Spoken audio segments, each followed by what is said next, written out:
La Bible en un an, la 20e journée, le livre de la Genèse, chapitre 41, verset 14, au chapitre 42, verset 24, à le livre des psaumes, chapitre 18, verset 1 à 20, le livre des proverbes, chapitre 3, verset 19 et 20, l'évangile de Marc, chapitre 12, verset 37, b, au chapitre 13, verset 13. Le livre de la Genèse, chapitre 41.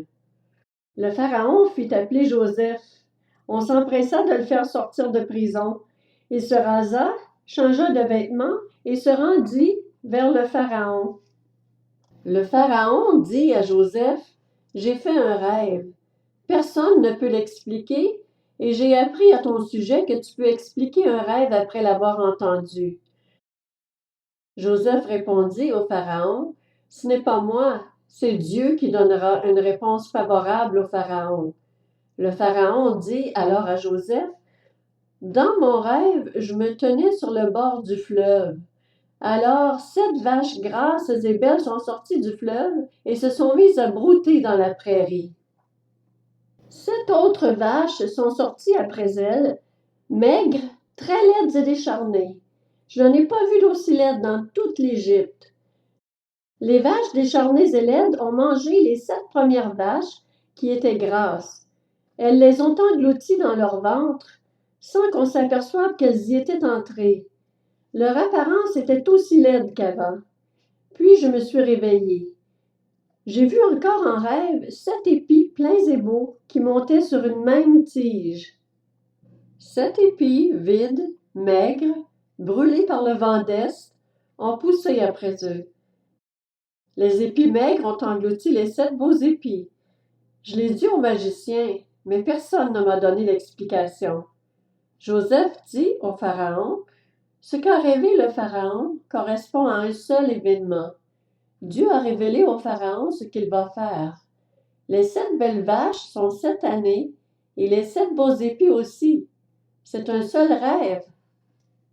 Les 7 vaches décharnées et laides sorties après les premières sont 7 années, tout comme les 7 épis vides brûlés par le vent d'est. Ce sont 7 années de famine. C'est comme je viens de le dire au Pharaon. Dieu montre au Pharaon ce qu'il va faire. Il y aura 7 années de grande abondance dans toute l'Égypte. 7 années de famine les suivront, et l'on oubliera toute cette abondance en Égypte. La famine détruira le pays. Cette famine qui suivra sera si forte qu'on ne s'apercevra plus de l'abondance dans le pays. Si le Pharaon a vu le rêve se répéter, c'est que la décision est ferme de la part de Dieu et qu'il la mettra rapidement en œuvre. Maintenant, que le Pharaon choisisse un homme intelligent et sage et qu'il le mette à la tête de l'Égypte. Que le Pharaon établisse des commissaires sur le pays pour prélever 1/5 des récoltes de l'Égypte pendant les 7 années d'abondance. Qu'ils rassemblent tous les produits de ces bonnes années à venir, qu'ils amassent sous l'autorité du Pharaon du blé et des vivres dans les villes et qu'ils en aient la garde. Ces provisions formeront une réserve pour le pays pour les 7 années de famine qui frapperont l'Égypte, afin que le pays ne soit pas détruit par la famine. » Ces paroles plurent au Pharaon et à tous ses serviteurs. Le Pharaon dit à ses serviteurs, « Pourrions-nous trouver un homme tel que celui-ci, qui a en lui l'Esprit de Dieu? » Et le Pharaon dit à Joseph, « Puisque Dieu t'a fait connaître tout cela, il n'y a personne qui soit aussi intelligent et aussi sage que toi. Tu seras responsable de ma maison et tout mon peuple obéira à tes ordres.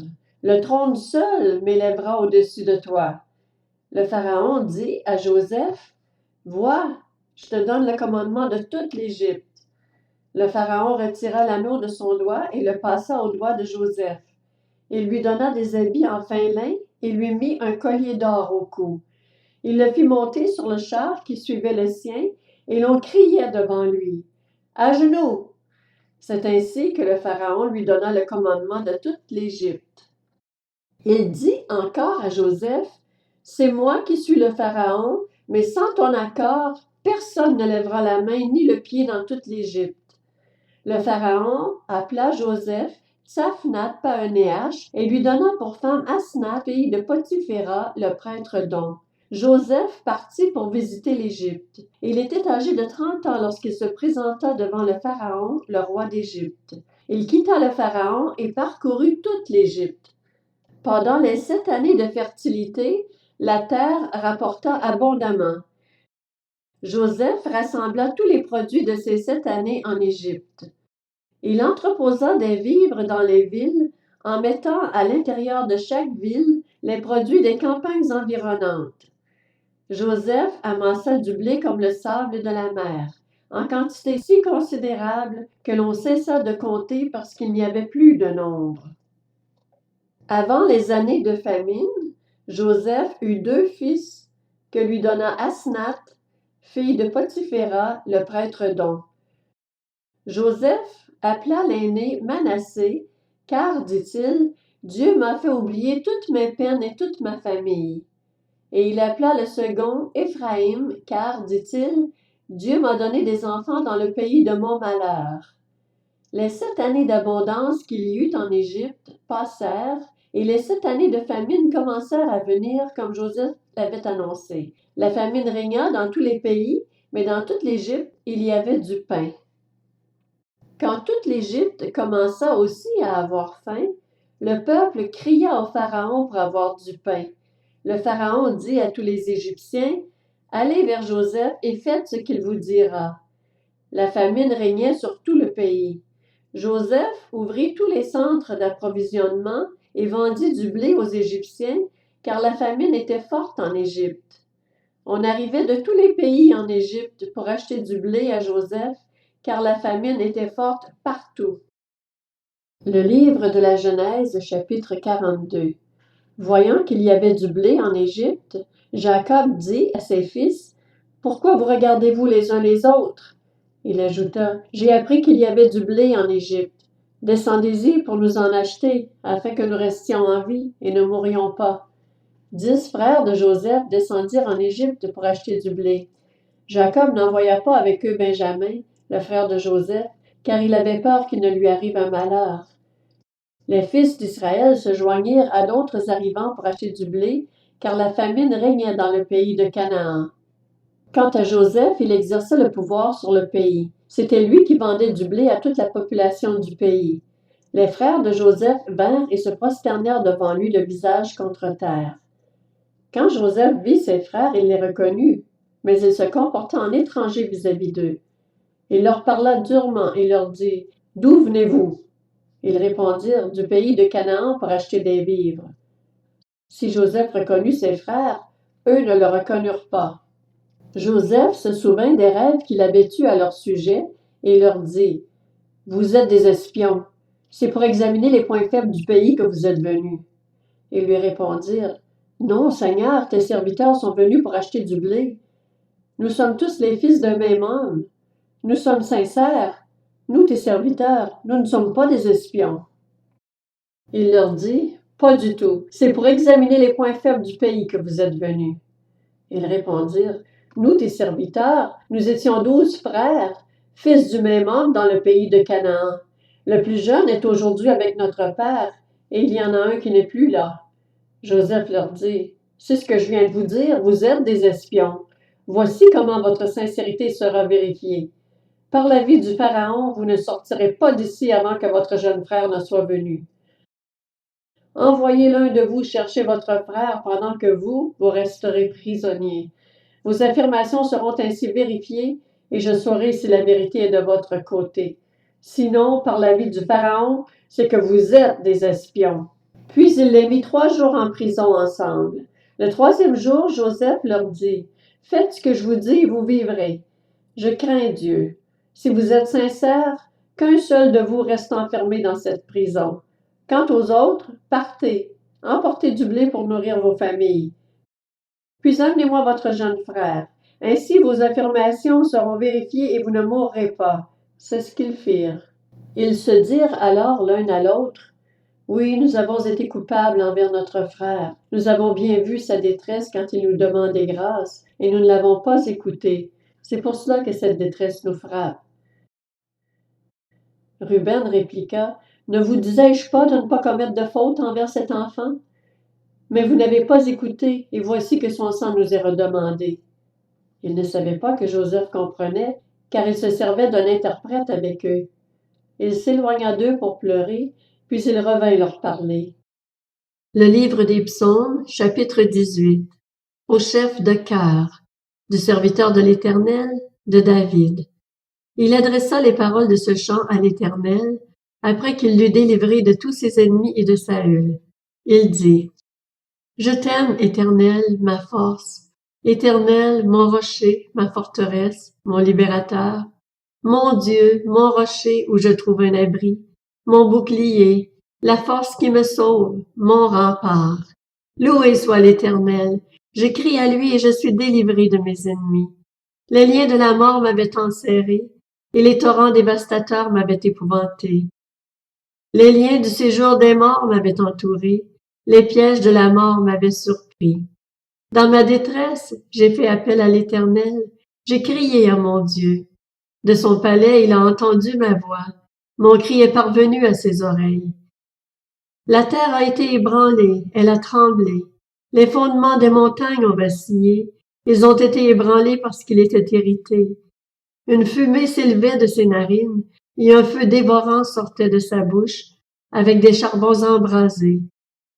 Il a incliné le ciel, et il est descendu, une épaisse nuée sous ses pieds. Il était monté sur un chérubin, et il volait. Il planait sur les ailes du vent. Il faisait des ténèbres sa retraite. Sa tente autour de lui, c'étaient des eaux obscures, de sombres nuages. Une lumière éclatante le précédait, d'où provenaient ces nuées, de la grêle et des charbons de feu. L'Éternel a tonné dans le ciel, le Très-Haut a fait retentir sa voix avec la grêle et les charbons de feu. Il a lancé ses flèches et dispersé mes ennemis, il a multiplié les éclairs et les a mis en déroute. Le fond des océans est apparu, les fondements du monde ont été découverts à ta menace, Éternel, au souffle de tes narines. Il est intervenu d'en haut, il m'a pris, il m'a retiré des grandes eaux, il m'a délivré de mon adversaire puissant, de mes ennemis qui étaient plus forts que moi. Il m'avait surpris lorsque j'étais dans la détresse, mais l'Éternel a été mon appui. Il m'a mis au large, il m'a sauvé, parce qu'il m'aime. Le livre des Proverbes, chapitre 3. C'est par la sagesse que l'Éternel a fondé la terre, c'est par l'intelligence qu'il a affermi le ciel. C'est par sa connaissance que les abîmes se sont ouverts et que les nuages distillent la rosée. Évangile de Marc, chapitre 12. Et une grande foule l'écoutait avec plaisir.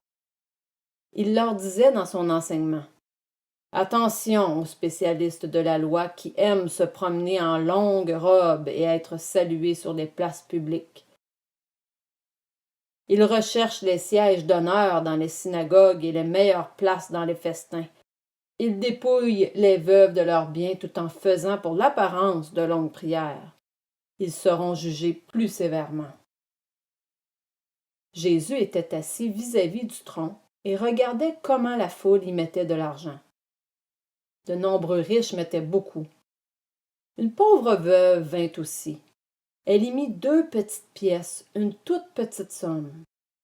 Alors Jésus appela ses disciples et leur dit, « Je vous le dis en vérité, cette pauvre veuve a donné plus que tous ceux qui ont mis dans le tronc, car tous ont pris de leur superflu pour mettre dans le tronc, tandis qu'elle, elle a mis de son nécessaire, tout ce qu'elle possédait, tout ce qu'elle avait pour vivre. » Évangile de Marc, chapitre 13.